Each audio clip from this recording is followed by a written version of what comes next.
గోదార్ఖని భాస్కరరావు భవన్లో ఏఐటీసీ ముఖ్య కార్యకర్తల సమావేశంలో Singareni calories workers union AITUC అధ్యక్షులు వాసిరెడ్డి సీతారామయ్య పాల్గొని మాట్లాడారు.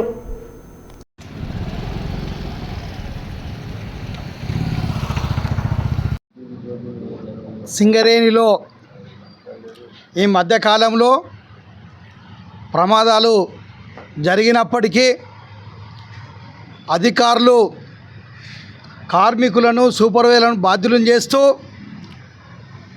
ఈ ఎల్లో కార్డు రెడ్ కార్డు అని భయాందోళన చేస్తున్నారు.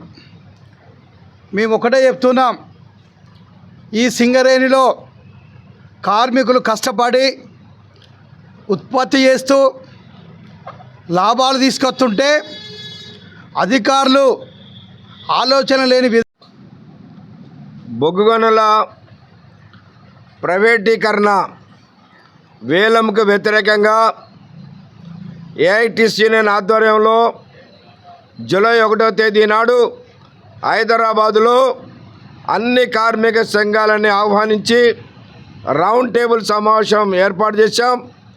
అందులో బిఎంఎస్ మినహా అన్ని కార్మిక సంఘాలు వచ్చారు. అందరూ కూడా పోరాట కార్యక్రమంలో పాల్గొంటామని చెప్పేసి హామీ ఇచ్చారు.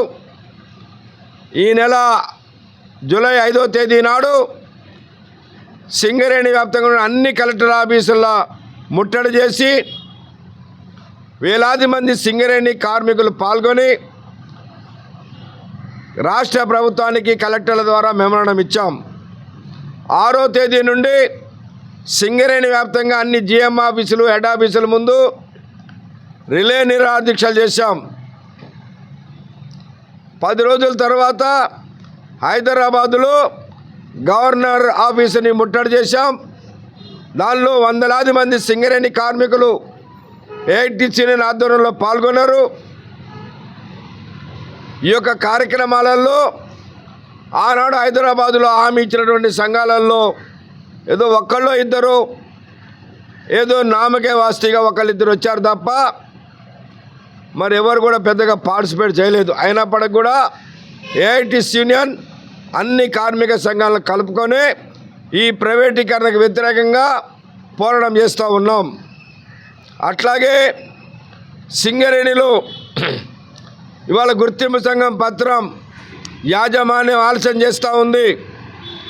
గతంలో వేరే యూనియన్లు గెలిస్తే 4 సంవత్సరాలు గుర్తింపు సంఘం పత్రం ఇచ్చినటువంటి మేనేజ్మెంటు ఇవాళ ఏఐటీసీ గెలిస్తే 2 సంవత్సరాలు ఇస్తామంటున్నారు. మరి గతంలో 4 ఇచ్చినప్పుడు ఇప్పుడు ఎందుకు అయ్యారు 4 ఇవ్వాల్సిందే అని చెప్పేసి మేము ఏఐటీసీగా డిమాండ్ చేస్తూ ఉన్నాం. అట్లాగే ఇవాళ పత్రం ఆలస్యమైనప్పటికి కూడా సింగరేణి కార్మికుల సమస్యల పరిష్కారంలో ఏఐటీసీ యూనియన్ ముందుంటా ఉంది. ఇవాళ ముఖ్యంగా చదువుకున్నటువంటి కార్మికులకి గతంలో క్లరికల్ పోస్టులు కానీ ఓవర్మెన్ పోస్టులు కానీ ఇంజనీర్ పోస్టులు కానీ బయట ఉన్నటువంటి వాళ్ళని తీసుకున్నారు. ఇవాళ సింగరేణిలో వేలాది మంది చదువుకున్న వాళ్ళు ఉన్నారు. వీళ్ళకే ఇవ్వాలని మేము ఏఐటీసీగా డిమాండ్ చేసి సుమారు 1200 పోస్టులు చదువుకున్నటువంటి వాళ్ళందరికీ కూడా నోటిఫికేషన్లు ఇప్పించాం. ఇప్పుడు ఎగ్జామ్స్ జరుగుతున్నాయి. కొంతమందికి పార్లమెంట్ ఎన్నికల వల్ల 1 నెల రోజులు ఆలస్యమైంది. అయినప్పటికీ 1-2 నెలల్లో ఈ యొక్క అన్నీ కూడా ఫిలప్ చేయడం జరుగుతుంది. ఈపీ ఆపరేటర్లతో సహా ఈ పోస్టులన్నీ కూడా ఫిలప్ చేయించాం. అట్లాగే ఇవాళ సేఫ్టీ ట్రైపార్టైట్ మీటింగ్లో కూడా సేఫ్టీకి సంబంధించిన విషయాల మీద మాట్లాడాం. ఇవాళ ఎస్ఏపి అనేది ఒక 4 సంవత్సరాల క్రితం సింగరేణిలో మేనేజ్మెంట్ తీసుకొచ్చి యాక్సిడెంట్ అయితే దానికి బాధ్యులు